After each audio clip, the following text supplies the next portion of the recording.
YouTube. I hope you will forgive the poor lighting. I know how popular my familiar is.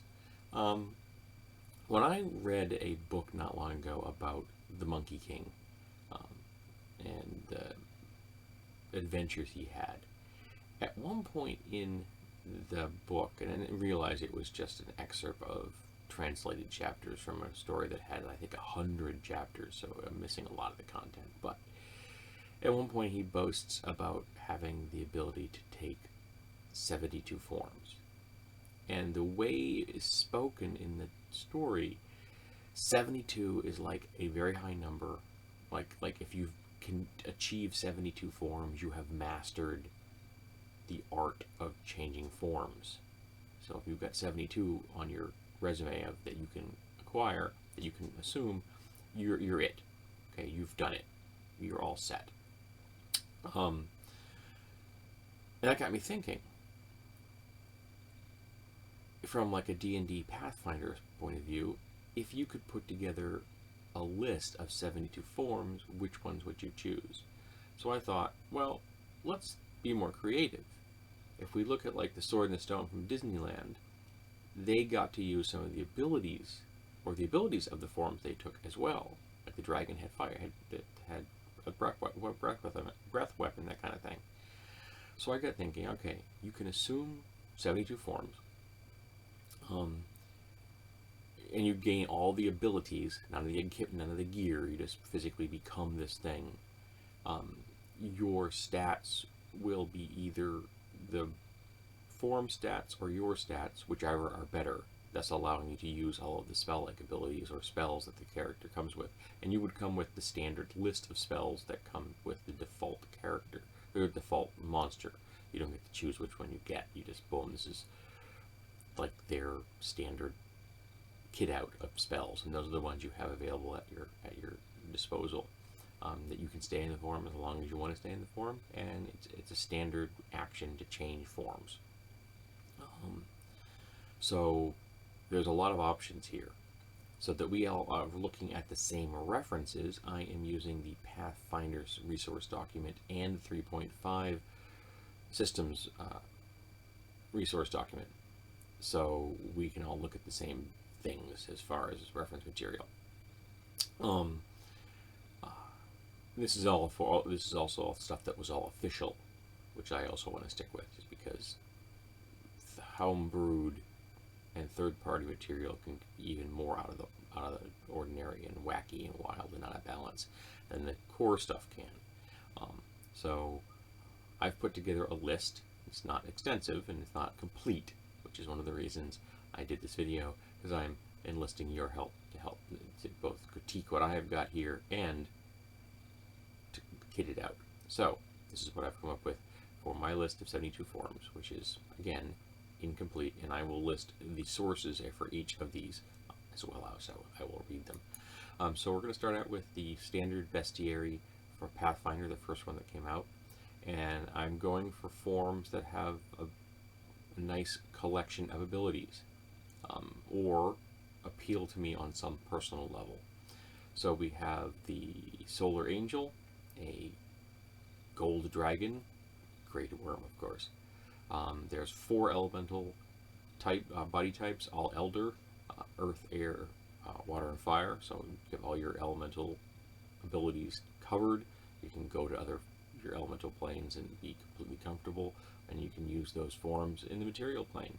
Let's face it, you want to look for sunken treasure, nothing but better than a water elemental form.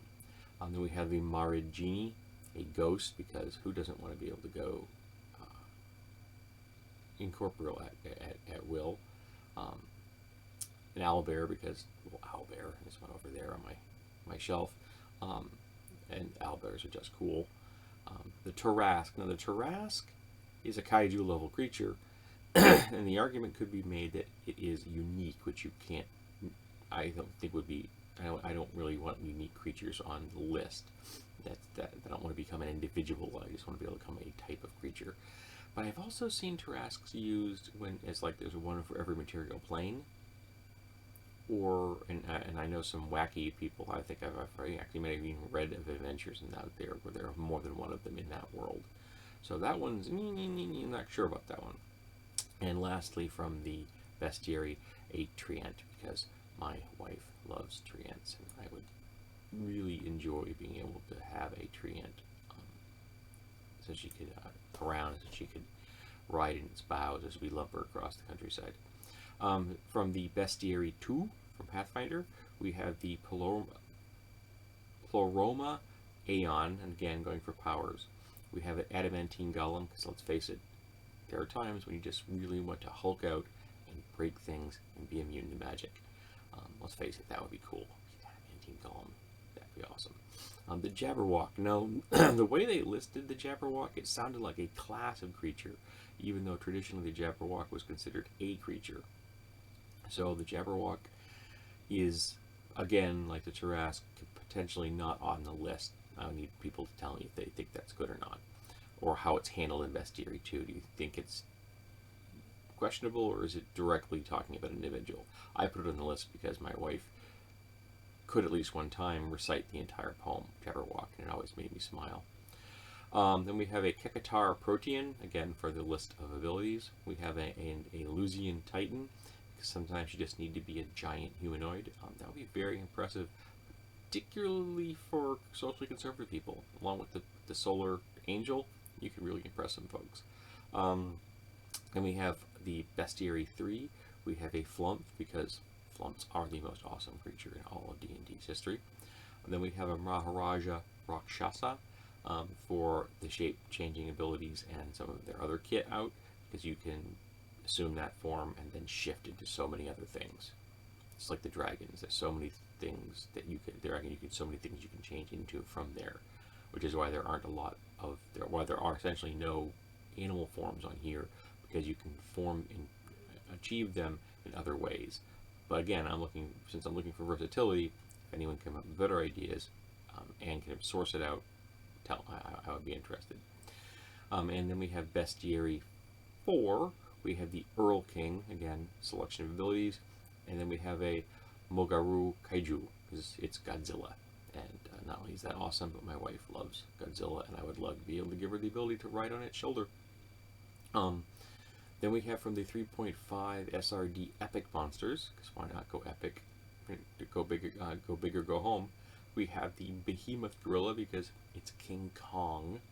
Then we have two dragon types, the Force Dragon and the Prismatic Dragon, of course, both great worms.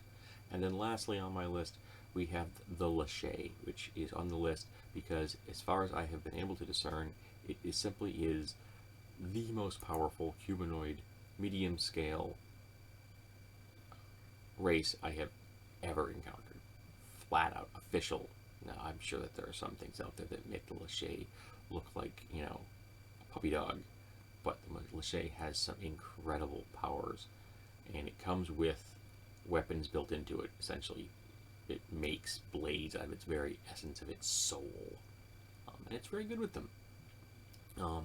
With these lists of creatures I've got here, I think I have 3 different sources of wishes, which is very useful. The one of them, the genie, is only able to cast wishes for other people, which is fine. You use that one for other people, and the other 2 you use on yourself. In a very short order, all of your mental stats would be very, very high, and you would then be able to just get away with anything you wanted to. With these forms, whether in a standard, or not a standard, because it's obviously be an epic campaign, but in a D&D or Pathfinder campaign, or in the real world, you would be able to rule things in a very, very short amount of time, which would be awesome. And I love these kind of mental exercises. They make me smile. But, having said that, this list has only got 24 things on it, and 2 of them are possibly not acceptable. So, we're far, far short of 72 forms. So, what would you add? And what would you critique? I want your help to make this list full. So, I think we can do this. I'm also going to enlist, probably post this list on the D&D Usenet group, because it would be cool. So, to get those guys involved, because some of them have been playing D&D for a very, very long time. So I'm looking for your help. And you tell me, do you want to disappoint